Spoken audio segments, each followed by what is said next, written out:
জাপানে পাওয়া যাচ্ছে কিছু অদ্ভুত কঙ্কাল। দাবি করা হচ্ছে যে এগুলো নাকি অর্ধেক মানুষ অর্ধেক মাছ।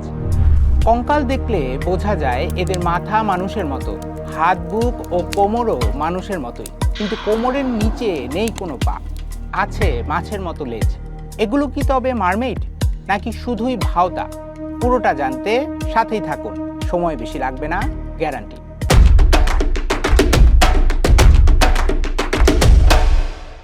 এই তো মার্চ মাসের কথা, বিভিন্ন ইন্টারন্যাশনাল মিডিয়া একটি কঙ্কালের ছবি প্রকাশ করলো, জানালো এটি নাকি কোনো এক অদ্ভুত প্রাণীর কঙ্কাল।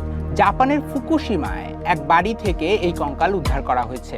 ছবিতে দেখুন, এর কোমর পর্যন্ত ঠিক মানুষের মতোই মাথা হাত, কিন্তু মুখে আছে ধারালো দাঁত, যেন কোনো হিংস্র প্রাণী। আর সবচেয়ে আশ্চর্যের বিষয় হলো কঙ্কালটির কোমরের নিচ থেকে একদম মাছের লেজের মতো।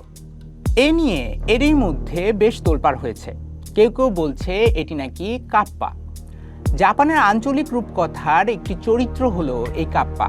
জাপানি রূপকথা অনুযায়ী কাপ্পা পানিতে থাকে, নদী ও পুকুরে এই কাপ্পা থাকে বলে জানায় রূপকথা। আরও বলে যে এটি অর্ধেক মানুষ অর্ধেক মাছ, একেবারেই মারমেইডের মতো। এর গায়ে মাছের মতো আঁশও নাকি থাকে। কাপ্পার স্বভাব চরিত্রও নাকি সুবিধার না, বেশ ক্ষতিকর। রূপকথা অনুযায়ী এটি নাকি মানুষকে টেনে নিয়ে যায় পানিতে, খাবারও নাকি চুরি করে। রূপকথা থেকে বাস্তবের দুনিয়ায় ফেরা যাক। জাপানে কাপ্পা বলে দাবি করা এমন অদ্ভুত কঙ্কাল পাওয়া নতুন কোনো ঘটনা নয়। কয়েক বছর পরপরই এমন ঘটনার দেখা মেলে।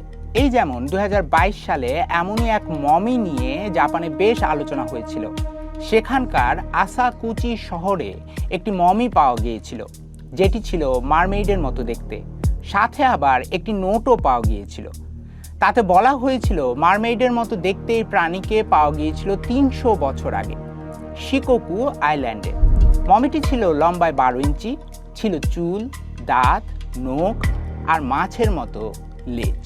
জাপানে প্রচলিত বিশ্বাস অনুযায়ী কাপ্পা বা মারমেইডের মতো এসব প্রাণীর মাংস খেলে নাকি অমর হওয়া যায়। আর এমন বিশ্বাসের কারণেই এ ধরনের প্রাণীর কঙ্কাল বা মমি পেলেই সাধারণ জাপানিদের মধ্যে বেশ আগ্রহও দেখতে পাওয়া যায়। যেমন এই বছরের মার্চ মাসে পাওয়া কাপ্পার কঙ্কাল স্থানীয়ভাবে একটি গ্যালারিতে দেখানো হয়েছিল। এমনকি সেটা কেনার জন্য দামও উঠেছিল বেশ, প্রায় $12,000 মতো। এখন এসব কতটা জেনুইন সেই প্রসঙ্গে আসা যাক। বিজ্ঞানীদের মতে এগুলো ভুয়া। বিশেষজ্ঞরা বলছেন এ ধরনের কঙ্কাল বা মমি নিয়ে আগেও নানা বৈজ্ঞানিক পরীক্ষা হয়েছে।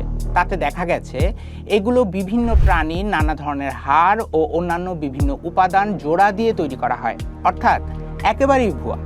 কেবল রূপকথাকে অবলম্বন করে মানুষের পকেটে টাকা খসানোর জন্যই এসব বানানো হয়। এমন অদ্ভুত, কিম্ভূত বা খানিকটা অবিশ্বাস্য ঘটনা নিয়ে জানতে দেখতে থাকুন অডকাস্ট। অপেক্ষা করতে পারেন আগামী পর্বের জন্য। আর হ্যাঁ, আপনার জীবনের মূল্যবান কয়েক মিনিট সময়ের জন্য অনেক ধন্যবাদ।